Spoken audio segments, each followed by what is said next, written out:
কার্তিক শেষের এই সময় ১৬ নভেম্বর ২০২৫ তারিখে বাংলাদেশ জুড়ে একটি চমৎকার এবং শুষ্ক আবহাওয়ার পূর্বাভাস রয়েছে। এই দিনটি মূলত আংশিক মেঘলা আকাশসহ আবহাওয়া শুষ্ক থাকার সম্ভাবনা রয়েছে। দিনের তাপমাত্রা সামান্য কমলেও রাতের তাপমাত্রা মোটামুটি অপরিবর্তিত থাকবে, যা দেশের উত্তরাঞ্চল থেকে আসা হিমেল হাওয়ার ইঙ্গিত দিচ্ছে। দেশের বিভিন্ন বিভাগীয় এবং ঐতিহ্যবাহী জেলাগুলিতে কেমন থাকবে আবহাওয়া তার বিস্তারিত বিবরণ নিচে তুলে ধরা হল। ঢাকা বিভাগ। আজ ঢাকা বিভাগে শীতের আগমনী বার্তা বেশ স্পষ্ট, বিশেষ করে ভোরবেলায়। ব্যস্ত মহানগর ঢাকায়ের বাসিন্দারা গত কয়েকদিন ধরেই সকালের দিকে হালকা শীতের অনুভূতি পাচ্ছেন। এই বিভাগে অস্থায়ীভাবে আংশিক মেঘলা আকাশসহ আবহাওয়া প্রধানত শুষ্ক থাকবে।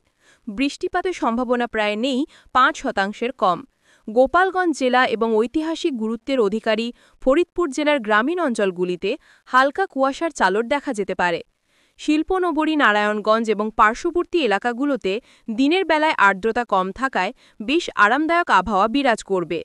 এই অঞ্চলের বাসিন্দারা দিনের বেলায় রোদ উপভোগ করতে পারবেন, তবে রাতে হালকা চাদর বা কম্বল প্রস্তুত রাখাই বুদ্ধিমানের কাজ হবে। চট্টগ্রাম বিভাগ। উষ্ণতম উপকূলীয় আবহাওয়া। দেশের দক্ষিণ পূর্বাঞ্চলে অবস্থিত এই বিভাগটি সাধারণত দেশের অন্যান্য অঞ্চলের তুলনায় কিছুটা উষ্ণ থাকে। বঙ্গোপসাগরের নৈকট্যের কারণে এখানে রাতের তাপমাত্রা সহজে নামে না। সাধারণ অবস্থা। আকাশ আংশিক মেঘলা থাকলেও বৃষ্টিপাতের সম্ভাবনা খুব কম। সমুদ্র তীরবর্তী জেলাগুলিতে আবহাওয়া অপেক্ষাকৃত উষ্ণ থাকবে। বৃষ্টিপাতের সম্ভাবনা প্রায় শূন্য।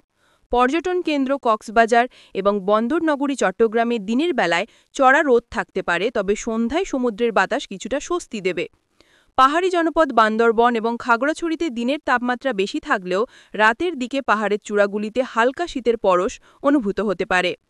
রাজশাহী বিভাগ। শীতের সুস্পষ্ট প্রভাব। দেশের উত্তর পশ্চিমাঞ্চলের এই বিভাগে শীতের প্রভাব সবচেয়ে আগে এবং জোরালোভাবে অনুভূত হয়। সাধারণ অবস্থা। প্রধানত শুষ্ক ও পরিষ্কার আকাশ থাকবে। উত্তরের হিমেল হাওয়ার কারণে শীতের আমেজ বেশ তীব্র হবে। বৃষ্টিপাতের সম্ভাবনা একদমই নেই। ঐতিহাসিক রাজশাহী জেলায় এবং সীমান্ত সংলগ্ন চাঁপাইনবাবগঞ্জে সকালের দিকে ঘন কুয়াশা এবং শিশির দেখা যেতে পারে। দিনের বেলায় রোদ উঠলেও উত্তরের বাতাস ঠান্ডা থাকবে। নওগাঁ এবং পাবনা জেলাগুলিতেও রাতের তাপমাত্রা দ্রুত কমে আসায় শীতের প্রস্তুতি নেওয়া প্রয়োজন। রংপুর বিভাগ। হিমালয়ের কাছাকাছি শীতলতম অঞ্চল। হিমালয় পর্বতমালার কাছাকাছি অবস্থানের কারণে রংপুর বিভাগে শীতের দাপট সবচেয়ে বেশি। সাধারণ অবস্থা। হালকা কুয়াশা ও শুষ্ক আবহাওয়া বিরাজ করবে। দিনের বেলায় রোদ উঠলেও শীতের অনুভূতি থাকবে। বৃষ্টিপাতের সম্ভাবনা শুষ্ক। দেশের সর্ব উত্তরের জেলা পঞ্চগড়ের তেঁতুলিয়া অঞ্চলে রাতের বেলা বেশ ঠান্ডা অনুভূত হবে এবং ভোরের দিকে পড়তে পারে ঘন কুয়াশা। অন্যান্য জেলা যেমন দিনাজপুর এবং রংপুরেও সর্বনিম্ন তাপমাত্রা 18°C নিচে নেমে আসতে পারে। খুলনা বিভাগ। উষ্ণতা ও শীতলতার মিশ্রণ। খুলনা বিভাগে দিনের বেলায় উষ্ণতা থাকলেও সন্ধ্যার পর থেকে রাতের আবহাওয়া বেশ আরামদায়ক হয়ে ওঠে। সাধারণ অবস্থা। পরিষ্কার আকাশ এবং শুষ্ক আবহাওয়া থাকবে। বৃষ্টিপাতের সম্ভাবনা প্রায় নেই। সুন্দরবনের প্রবেশদ্বার খুলনা এবং বাগেরহাটে দিনের বেলায় রোদ বেশ তেজস্বী থাকবে, তবে সন্ধে থেকে বাতাস শীতল হয়ে উঠবে। সীমান্তবর্তী চুয়াডাঙ্গা এবং যশোরের জেলাগুলিতেও সকাল সন্ধ্যায় হালকা শীতের আমেজ পাওয়া যাবে। বরিশাল বিভাগ। নদীর তীরবর্তী মনোরম পরিবেশ। নদীমাতৃক এই বিভাগে আবহাওয়া সাধারণত নাতিশীতোষ্ণ থাকে, তবে এই সময় রাতের বেলা বেশ ঠান্ডা অনুভূত হয়। সাধারণ অবস্থা। আংশিক মেঘলা আকাশ সহ শুষ্ক আবহাওয়া। বৃষ্টিপাতের সম্ভাবনা শুষ্ক।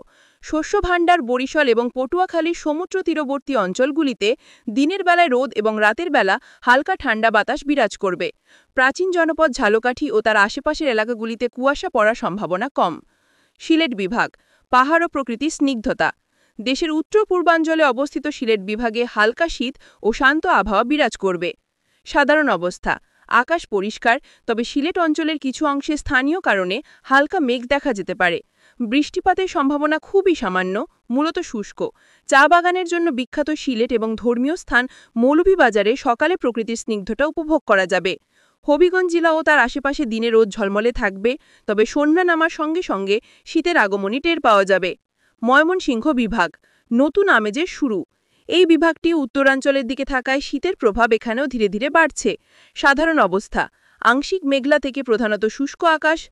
বৃষ্টিপাতের সম্ভাবনা শুষ্ক। নকশিকাঁথার দেশ ময়মনসিংহ এবং ব্রহ্মপুত্র নদের তীরবর্তী জামালপুরে রাতের তাপমাত্রা উল্লেখযোগ্যভাবে কম থাকবে।